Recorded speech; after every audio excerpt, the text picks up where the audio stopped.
Hello, everyone, and thank you for joining us for another episode of the Financial Commute. I'm your host, Chris Galeski, joined by Wealth Advisor Priscilla Brehm. Priscilla, thank you for joining me. My pleasure.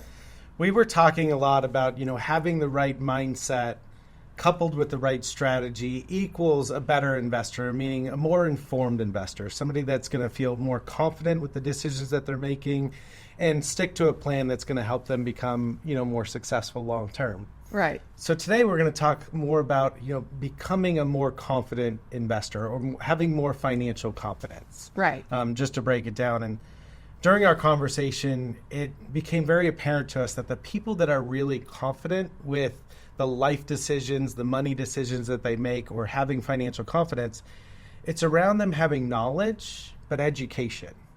And we live in a fascinating world today where the access to information is abundant. Like we all have access. Too much. Yeah, almost too much, right? Far different than earlier in your career where information was harder to find. Yeah. So now we're in a stage where a lot of people have access to information, but that's not necessarily turning into knowledge, which might not be translating into confidence. Right. So Big gaps. That's one component. The other component is we have to understand also our mindset around money. Yeah. A lot of our clients and even ourselves, we kind of swing on this pendulum between having an abundance mindset towards money, right, and having a scarcity mindset towards money, and being sort of aware of where you might fit on that pendulum. Because a lot of people that have a scarcity mindset towards money, they've been able to save really, really well, but they don't have the confidence to then go and make some of those larger financial decisions, take a family vacation, what have you. And so let's start there. Let's talk a little bit about the effects that mindset around money and this pendulum that we're on could affect the decisions that we make. Well, your mindset when it comes to money and when it comes to building financial success or financial confidence, your mindset a lot of times is a result of your prior life experiences. If, for example, if you have parents who were raised in the Depression, they are automatically going to default to a mindset of scarcity. And it'll be very difficult for them to enjoy whatever assets they've accumulated, because making that pendulum shift from scarcity to abundance is just contrary to what they experienced, especially as children, yeah. Right? And so one of the things I think that we do as advisors and that we can do as friends or children of people in that situation is to help give them permission to make that pendulum swing over to having a mindset of abundance. And then making deposits in their memory banks, yeah, instead of worrying all the time about the deposits in their bank account. So the memories and the legacy that you can build from those memories are equally important to the money.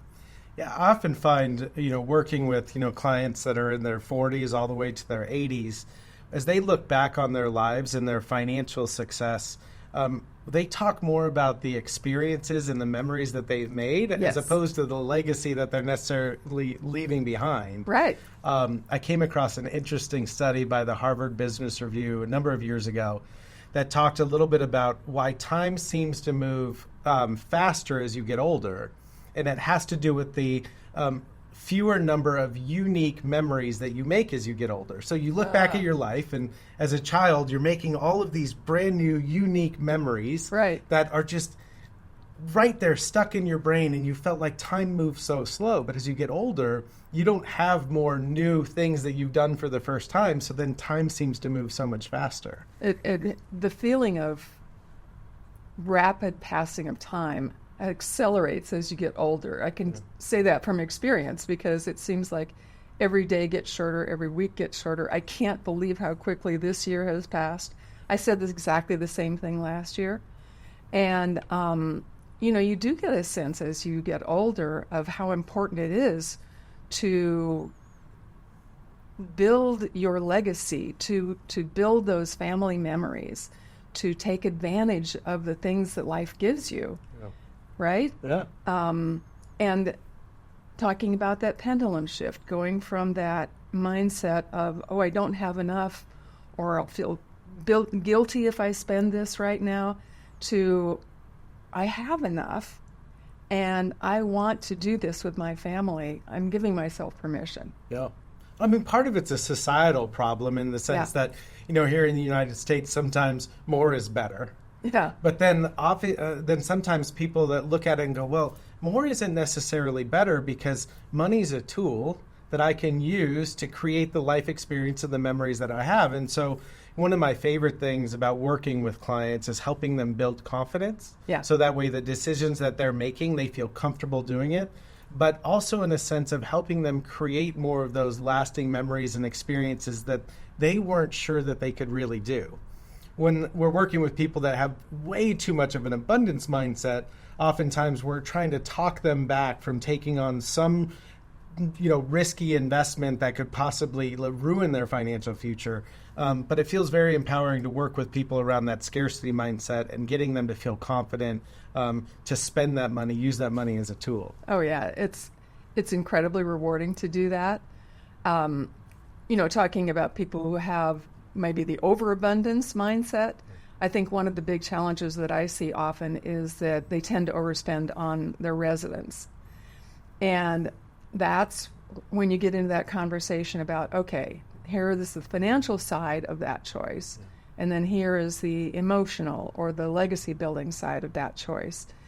And are you sure that building those memories is going to be enough to offset the stress of overbuying? Yeah. Especially for a principal residence, or maybe overbuying in terms of buying a vacation home. Or sometimes like over leveraging yourself to help, your kids and set them up for success. I mean, see that all the time. Yeah, you can borrow money to help pay for college. You can't borrow money necessarily to pay for your retirement. Right. But people go through this fascinating journey where they're sacrificing their time and their energy to save for the future. And, we don't always know how long we're going to live. And it's a scary thing walking away from a paycheck to be confident saying, hey, have I saved enough for this money to last the rest of my life? And what if something comes up and I want to be able to do that, or I have to spend money? Have I saved enough? And so it's a fascinating journey around mindset with clients. I think that that's one of the most difficult challenges for someone who is going from being an income producer to being an income consumer. Yeah. They're building their assets or they're living on their assets. And, it's interesting because while someone is working, maybe they have a tendency to be on that pendulum side of I have abundance, right? But then all of a sudden the salary check stops and swinging over to the side, ooh, do I have enough? Can I spend? And that's where having a financial plan and, a good advisor really can help that journey. Yeah, being able to have somebody that you can talk to about money and make decisions. But, one of the reasons why I love being here at Morton and I came over here 6.5 years ago is because we have more tools in our tool chest to replace that income. Because I believe in what you just said, that most people make financial decisions based off the income they have coming in, not the asset size that they have. Yeah. And so they might have a large amount of assets, but not much income, and they're scared to do anything because, you get frozen when you don't have that paycheck or that consistent income coming in. Yeah, it can be a big transition. So when it comes to confidence, we kind of looked at it in a few different components. Both the first two really lead to that, sleep better at night. So one of them is being more educated or empowered or informed around money. How would somebody best go about doing that? Well, there is an abundance of opportunities for information, but is the information really that helpful, right? You've got books, blogs, social media influencers. Where do you go for information that you really trust? Yeah. And I think that that's an incredibly difficult thing. Yeah, and it somewhat becomes sort of, what's the right phrase for it?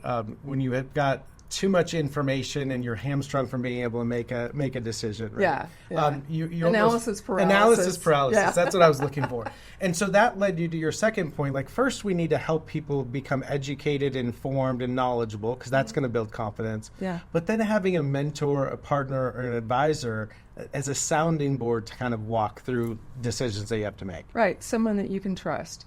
And, I think the way that you find that is you talk to other people who seem to be in a good place, who have the financial confidence that you're looking for. Mm.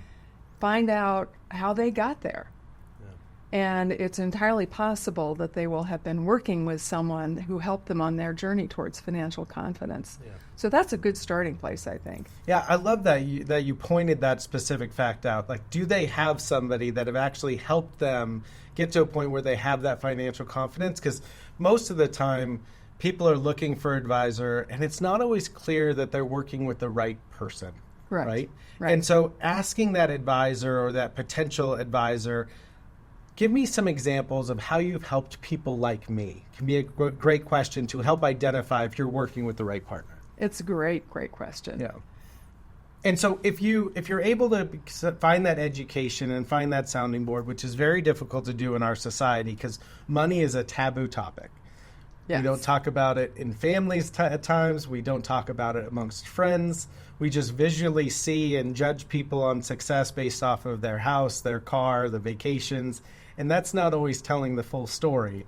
But if you can become more educated and knowledgeable, have a right mentor, partner, or advisor to talk to, then you're likely to sleep better at night, which is what most of us are looking for. Absolutely. Yeah. I know that, being 44 years old and making financial decisions throughout my life, there have been times where I've sat there and said, man, how did this decision affect my future? Was that the right one? Could I have done something different? And it kind of takes me back to the importance of having a financial plan, which is something you're very passionate about. Very, very passionate. Yeah. When you have a plan, you know where you are on your journey. You know where your income is coming from. You know where your income is going to. What do your expenses look like? Do they match? Are you on track saving for a more secure financial future? Having a plan just helps you keep score and know where you are on your journey. It also helps you determine the amount of risk that you need to take on for the growth rate you need in order to be successful. Right. I mean, there's a big disconnect from time to time on the rate of return somebody actually needs in order for their life to work out the way that they'd like and the rate of return that they want to have. Exactly. Right? And the financial plan is a big component because not only does it give you clarity in terms of what is the life that I want to live cost, so what's my spending plan? We don't like to use the word budgets around here. No. What's the income that I have coming in, and what rate of return do I need to earn to become successful? Sometimes just going through that exercise with clients helps build financial confidence, and sometimes there's more that needs to be done. Right. You came up with a great list of 5 things that you believe will help someone along this journey to become more financially confident. Share with me what those 5 things are. Well, the first one is do get education. Find books written by objective authorities, experts. There are lots of experts or self-proclaimed experts, but is the advice in the book that you're reading really objective? Yeah. And so I think education, it starts there. Finance and investing is a language, and it's kind of helpful to speak the language in order to figure out how to make decisions when it comes to finances and investing. Yeah. So education is first. I think another thing is to understand where your money is coming from and where it's going to. Yeah. And if you want to use the word budget, okay. I like to call it a cash flow plan or cash flow strategy. That's a little more socially acceptable, right? Yeah, the budget's always tough, especially with partners and spouses, because oftentimes when you think of the word budget, it means what do I have to get away? What do I have to get rid of or cut from an expense standpoint? But that's not the purpose of it when it comes to a cash flow plan. It's really, what's the lifestyle that I want to live that's going to bring me joy and happiness, but still have the outcomes that I would like to have at the end. And then, so what's the spending plan that I need to have in order for that to come true? Right. A cash flow plan is not about limiting yourself. It's about making empowered choices. Yeah. And if you go in with that mindset, it will be a much less painful process. I love that. I told the client recently who has a little bit of a scarcity mindset towards money. It's more involved in that because, they've been working for 40 plus years. They've got a great job. They love what they do. And I'm sure part of their identity is tied to, the role that they play within that organization. And that's hard to walk away from. But I told them recently, I said, listen, you have all of the resources in the world to take those trips, to fly first class, to really enjoy it. Yeah. And by the way, if you don't fly first class, your kids will. And so you're just making a choice on who's going to be able to enjoy your resources. Let's think about that. That's really an easy choice when you think about it. Now it's got, in that context. For me, it is. I love my girls, but I want to enjoy it a little bit. So you bet. The first two is getting educated. The second one's creating a budget or a spending plan. And then the third one has to do around that money mindset. Yes. Being able to identify, in your subconscious, where you fall in that pendulum from abundance all the way out to scarcity. What's the best way that you think people can identify where they fall in that? Well, I think that again comes from reflecting on your life experiences and how they've influenced you. Yeah. I have a client story that's actually kind of a good example of this, if I may. This is someone I've known for 25 years, and her parents were Depression era. She inherited at their death a piece of property, a commercial piece of property. And when she inherited it, it had deferred maintenance and tenant issues, and there was a sort of a difficult partner with the property, all sorts of problems. But she felt like she had enough because she had the building. And long story short, the partner forced a sale of the building, and so instead of now having this piece of property that was a legacy from her parents, she now has a large pile of cash. So what she has now is she has no deferred maintenance, she has no tenant problems, she has 100% predictable income, and yet she feels less secure than she did when she had the building. Wow. So she's gone from non-liquid to liquid. She's gone from unpredictable and insecure to secure and predictable. Yeah. But she feels less secure, less financially confident. And so I have her talking to a therapist. That is great. I mean, it's so funny that you bring up that story. I was talking with somebody actually just yesterday who's almost the opposite. They've done a really good job recently and gotten lucky with a business and been able to save a large amount of money. Yeah. They've taken that money and they've poured it into some real estate projects. And so on paper, they have a lot of assets or they're worth a lot of money, but they don't feel financially secure because it's not a pile of cash that they can rely on. Right. And they're just hoping that they could sell one of these properties at a particular price in order for them to feel financially secure somewhere down the road. And a lot can happen when it comes to having to sell a piece of real estate because, again, something is only worth what other people are willing to pay for it, not what Zillow says on a screen. Yes. Yeah. Yeah, exactly. But this kind of reflection on our life experiences, formulating where we are on the abundance to scarcity pendulum, that I think brings out the next point on our list, which is it's so important to talk about money.